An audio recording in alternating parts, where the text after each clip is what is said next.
આજે અમે ગુજરવતી ગામે કાજલબેનના ગભ મંગલ સમયે હાજર રહી જે શીલ લીધા, પૂજા સાંભળી, ધર્મ સાંભળ્યો એ પુણ્ય કાજલબેનને અર્પણ કરીએ છીએ। એનું આવનાર બાળક અને માતા બંને સુખી થાય, નિરોગી થાય, એમનું કલ્યાણ થાવ, એમનું મંગળ થાવ। નથી મે શરણમ અયમ બુદ્ધો મે શરણમ વરમ એતેન સચ્ચવજેનમ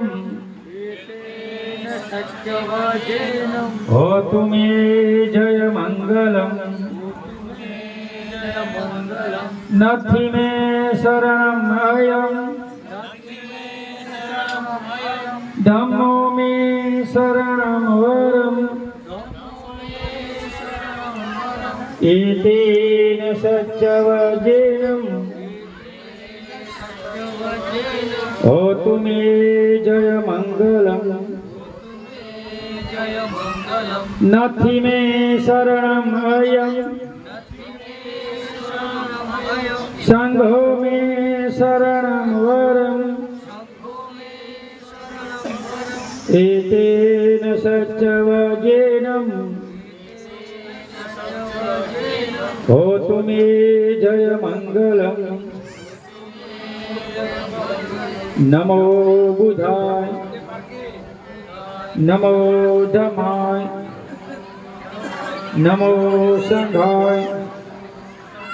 સાધુ સાધુ સાધુ 3 વખત વંદન કરો। બુદ્ધમ નમામિ, ધમ્મં નમામિ, સંઘં નમામિ, ભીમં નમામિ। સાધુ સાધુ।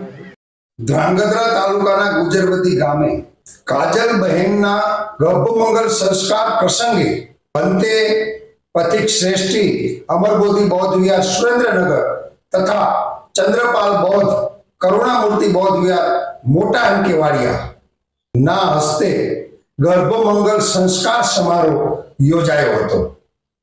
કાજલબહેન તથા જન્મ લેનાર બાળક માટે અંગુલીમલ સૂતનું પઠન કરવામાં આવ્યું હતું તથા સુરેન્દ્રનગરના ભંતેજી પથિક શ્રેષ્ઠીજીએ પરિત્રાણ પાઠ કરી અને ધમ્મ દેશના કરી હતી। રણછોડભાઈના કુટુંબ તથા પરિવારે ઉપસ્થિતિ નોંધાવી હતી ની સાથે સાથે સગા વહાલાઓએ પણ અહીં હાજરી પુરાવી અને સાથ અને સહકાર આપ્યો હતો।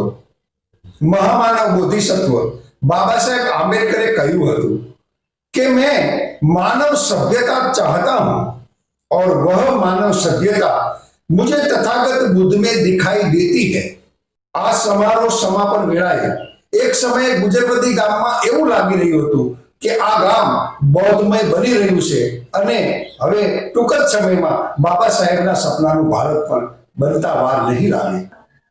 આ સમયે ભંતે પથિક શ્રેષ્ઠીજીએ તથાગત બુદ્ધની કરુણા વરસાવી હતી અને આ ગર્ભમંગલ સમારોહમાં કાજલબેન તથા જન્મ લેનાર બાળક માટે મંગલ કામનાઓ કરી હતી તથા ચંદ્રપાલ બૌદ્ધ ઉપાસકે એ વાતને પણ સમજાવવાનો પ્રયત્ન કર્યો હતો કે બૌદ્ધ સમાજ માટે બૌદ્ધ સંસ્કારો કેટલા જરૂરી છે, કેટલા મૂલ્યવાન છે। તો હું વેદ ગોવર્ધનરાય બૌદ્ધ આપ સૌ દર્શકોનું રિંકી આવાજ યુટ્યુબ ચેનલમાં સ્વાગત કરું છું। મિત્રો, તમને આ વિડીયો સારો લાગે તો વિડીયોને લાઈક કરજો અને જો તમને રિંકી આવાજ યુટ્યુબ ચેનલ પસંદ આવે તો ચેનલને સબસ્ક્રાઇબ કરવાની પણ હું વિનંતી કરું છું।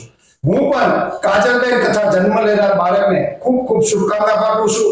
સાધુ સાધુ સાધુ।